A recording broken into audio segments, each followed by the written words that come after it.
Cheese balls. ఈ డిష్కి కావాల్సిన ingredients ఒకసారి చూద్దాం. ఉడికించుకున్న బంగాళాదుంప, maida, cheese, bread crumbs, chilli flakes, మిరియాల పొడి, సీజనింగ్ పౌడర్, కొత్తిమీర, ఇంకా వెల్లుల్లిపాయలు. ఇవి ఇంగ్రీడియంట్స్. ఓకే, ఫస్ట్ ఏం చేద్దాం, పని మొదలు పెట్టేద్దాం. వెల్లుల్లి ఇంకా కొరియాండర్ ఈ రెండు చాప్ చేసుకోవాల్సి వస్తుంది, చేసుకుందాం.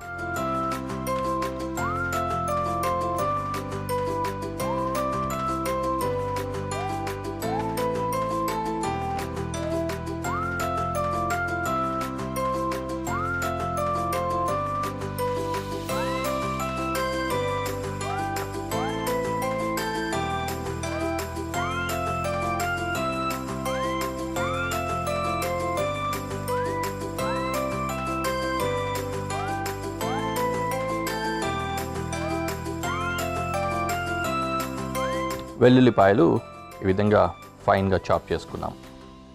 ఓకే, తర్వాత ఒక బౌల్లో ఉంచేసుకుందాం. What next? Coriander.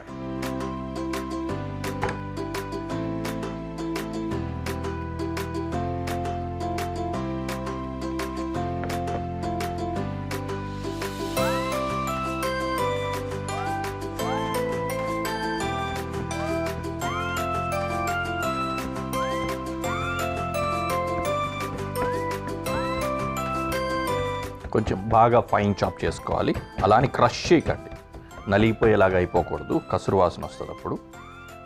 Just fine chop మాత్రం అవ్వాలి. Okay, done.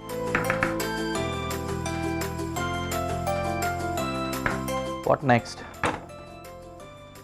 మిక్సింగ్ బౌల్ తీసుకొని ఇందులోకి కొరియాండర్ వేసేస్తున్నా డైరెక్ట్గా. మళ్ళీ బౌల్స్ చేంజ్ చేయడం ఎందుకులే అని అనమాట. అలాగే వెల్లుల్లి కూడా వేసేసుకుందాం. ఓకేనా? అండ్ బాగా ఉడికించిన బంగాళాదుంప తీసుకొని దీంట్లోకి గ్రేట్ చేసుకోవాలి.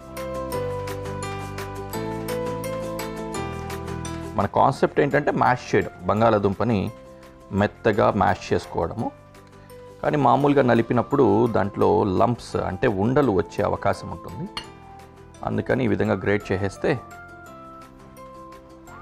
విల్ బి షూర్ లైక్ ముక్కలు లేకుండా, ఉండలు లేకుండా అన్నీ స్మూత్గా వచ్చే అవకాశం ఎక్కువగా ఉంటుంది.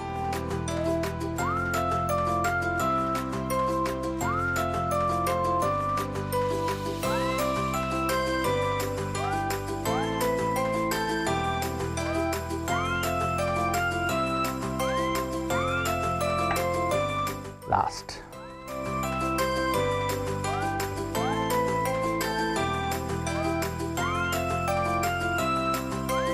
బంగాళాదుంపను తరుగుతూ ఉంటే నాకు సినిమాలో డిష్ గుర్తొస్తుంది, బంగాళా బౌ బౌ అని. అసలు అలాంటి వాళ్ళు ఇలాంటి కాలంలో, ఈ కాలం రెసిపీస్ ట్రై చేస్తే ఇంకేమేం చేస్తారో కదా. అప్పట్లో ఉన్న వాటితోటే అన్నీ చేసేవాళ్ళు.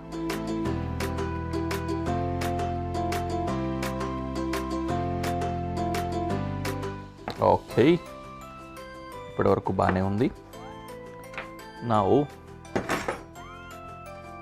ఇందులో కొద్దిగా ఉప్పుతో పాటు సీజనింగ్ పౌడర్, మిరియాల పొడి, chilli flakes, cheese, okay, and bread crumbs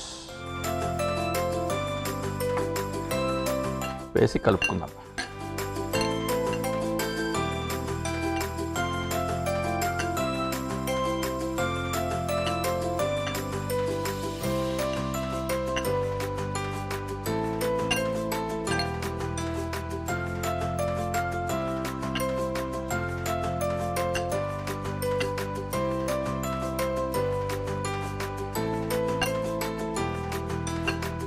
నీట్గా కలిపేసుకోవాలి. కొంచెం మెత్తదనం వస్తుంది, దాన్ని బట్టి ఫ్లోర్ యాడ్ చేసుకోండి. ఫ్లోరు బైండింగ్కి కూడా ఉపయోగపడుతుంది. కొంచెం వేసుకోవాలి, మరీ ఎక్కువ అవసరం లేకుండా జాగ్రత్త పడాలి.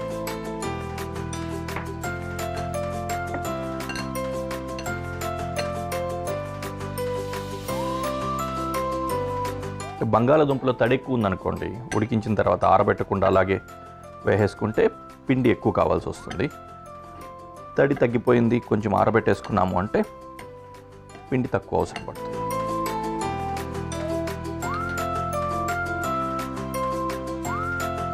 సాల్ట్ కూడా ఫస్ట్ సాల్ట్ వేసేసుకొని కలుపుకొని తర్వాత పిండి యాడ్ చేసుకుంటే బెటర్. పిండి యాడ్ చేసుకొని తర్వాత సాల్ట్ వేసామనుకోండి, దెర్ ఈజ్ ఎ ఛాన్స్ మళ్ళీ కొంచెం స్వెట్టింగ్ వస్తుంది అనమాట దీంట్లో. అంటే వాటర్ ఊజ్ అవుట్ అయ్యి కొంచెం లిక్విడ్ అవ్వడానికి ఛాన్స్ ఉంటుంది. కాబట్టి ఫస్ట్ అది చేసేసుకున్నాం అనుకోండి, తర్వాత కావాల్సిన మోతాదులో పిండి యాడ్ చేసుకోవచ్చు. ఓకే, ఈ విధంగా అయిన తర్వాత చిన్న చిన్న బాల్స్ చేసుకోవాలి, గులాబ్ జామున్ టైప్లో ఈ విధంగా. ఓకే,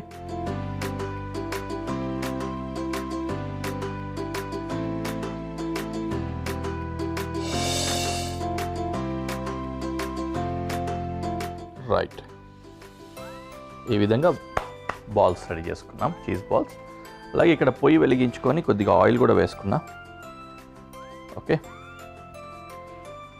దీంట్లో ఆల్మోస్ట్ అంతా కూడా ఎడిబులే ఉంది, అంటే మనం మళ్ళీ కుక్ చేయాల్సిన అవసరం లేకుండా తినేయగలిగిన ఇంగ్రీడియంట్సే వాడాం. ఎందుకు, బంగాళాదుంప ఆల్రెడీ ఉడికించుకున్నాము, చీజు ఆల్రెడీ ప్రాసెస్డ్, మిగిలిన ఇంగ్రీడియంట్స్ కూడా అలాగే తినేయచ్చు.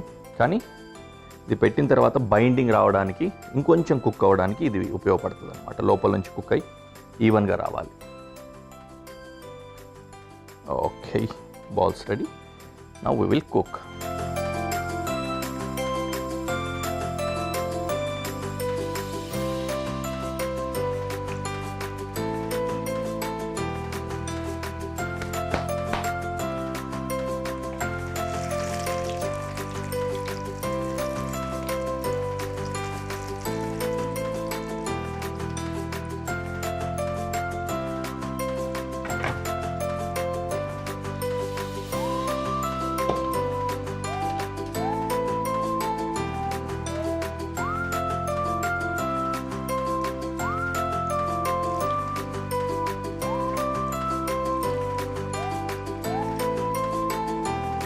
మరీ లో ఫ్లేమ్లో ఏం కుక్ చేయాల్సిన అవసరం లేదు, మిగిలిన వాటిలాగా. దీన్ని హై ఫ్లేమ్లో పెట్టుకొని ఫాస్ట్గా కలర్ తెప్పించేసుకుంటే సరిపోతుంది.